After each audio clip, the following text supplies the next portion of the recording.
नमो भगवते वासुदेवाय।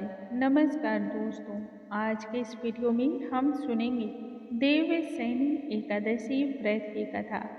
आषाढ़ माह के शुक्ल पक्ष की एकादशी को देवशयनी एकादशी के नाम से जाना जाता है।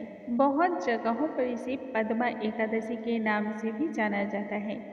संपूर्ण लाभ की प्राप्ति के लिए यह एकादशी की कथा अवश्य ही भक्तों को श्रवण करनी चाहिए। जो भी भक्त एकादशी के दिन इस कथा का श्रवण मात्र कर लेते हैं, उन सभी पर भगवान श्री हरि की असीम कृपा बरसती रहती है।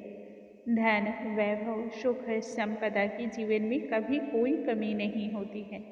पूर्ण श्रद्धा भक्ति भाव से इस व्रत कथा का श्रवण करने के पश्चात यदि कोई भी दान पुण्य कर दिया जाता है तो वह असंख्य लाभ को प्रदान करने वाला होता है। आइए भगवान श्री हरि का ध्यान करते हुए आज की इस कथा को हम आरंभ करते हैं। बोलो भगवान श्री हरि की जय, स्वामी नारायण की जय। एक बार धर्मराज युधिष्ठिर ने भगवान श्री कृष्ण से कहा कि हे केशव, आषाढ़ माह के शुक्ल पक्ष की एकादशी का क्या नाम है? इस एकादशी को व्रत को करने का विधान क्या है? इसमें किस देवता की आराधना की जाती है? कृपया कर वह हमसे आप कह सुनाएं। श्री कृष्ण तब कहने लगे युधिष्ठिर से कि हे राजन, जिस कथा को पूर्व समय में ब्रह्मा जी ने स्वयं नारद जी से कहा था, वही कथा मैं तुमसे आज कह सुनाता हूँ। तुम्हारे प्रेम के वशीभूत होकर के वह गुप्त रहस्य मैं तुमसे कहता हूँ। एक बार की बात है, देवर्षि नारद जी ब्रह्मा जी से एकादशी के विषय में जानने की उत्सुकता लेकर के उनके समक्ष गए। उन्होंने ब्रह्मा जी को प्रणाम किया और फिर अपनी जिज्ञासा उनके समक्ष रखी। इस पर ब्रह्मा जी उनसे कहने लगे, हे ब्राह्मण श्रेष्ठ, पूर्व समय की बात है, सतयुग का वह काल, मानधाता नाम का एक चक्रवर्ती सम्राट राजा राज्य किया करते थे। उनके राज्य में प्रजा अत्यंत ही सुखी थी और बहुत ही संपन्न थी। परंतु भविष्य में कब किसके साथ क्या हो जाए यह तो कोई भी नहीं बता सकता है। ठीक इसी प्रकार से राजा मानधाता भी इस बात से अनभिज्ञ थे कि जल्द ही उनके राज्य पर संकट आने वाला है, राज्य में भयंकर अकाल पड़ने वाला है। उनके राज्य में 3 वर्षों तक वर्षा न होने के कारण भयंकर अकाल और सूखा पड़ गया।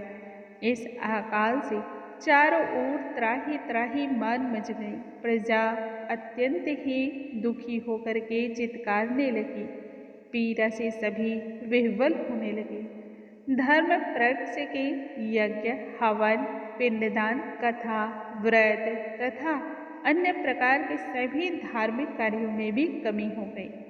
मुसीबत जब ऐसी पड़ी हो तो धार्मिक कार्यों में भी रुचि कहाँ भला रह जाती है। प्रजा ने तब राजा के पास जाकर के अपनी पीड़ा के विषय में कहते हुए दुहाई देना आरंभ किया। राजा तो पहले से ही दुखी थे, परंतु जब प्रजा भी राजा के पास जाकर के अपनी पीड़ा की दुहाई देने लगी तब तो राजा और अधिक वेदना से पीड़ित होने लगी। उन्हें ऐसा लगने लगा जैसे जीवन के रहते ही मृत्यु प्राप्त हो रही हो।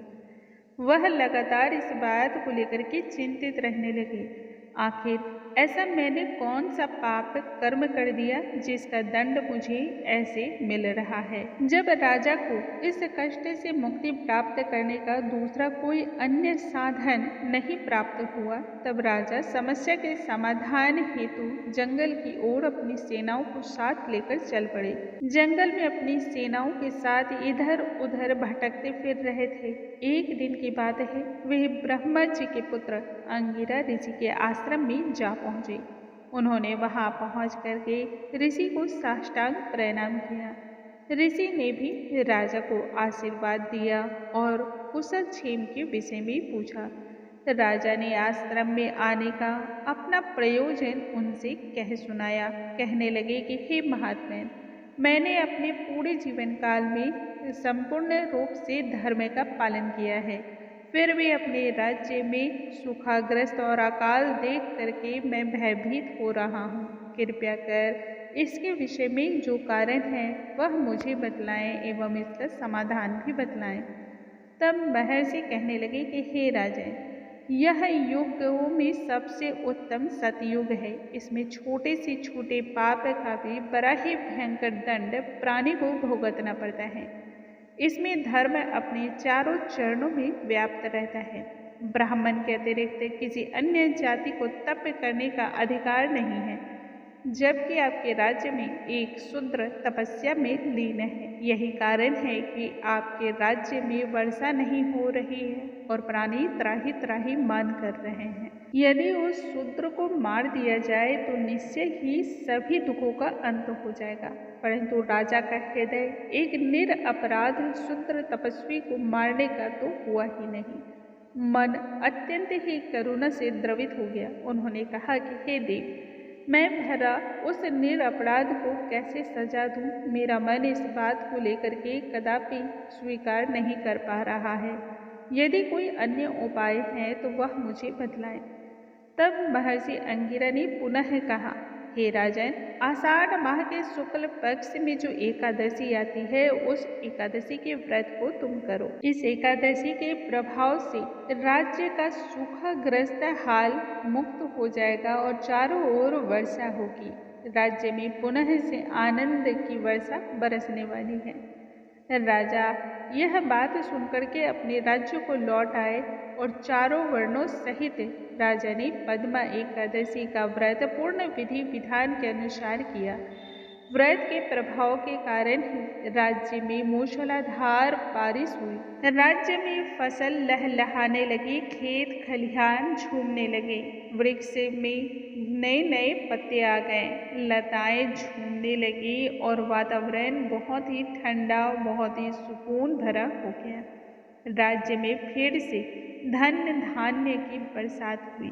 इसी प्रकार से जो भी व्यक्ति, जो भी प्राणी इस व्रत को करता है एवं व्रत कथा का श्रवण करता है, उनकी भी समस्त मनोकामनाएं पूर्ण होती है और संपूर्ण दुखों का नाश हो जाता है।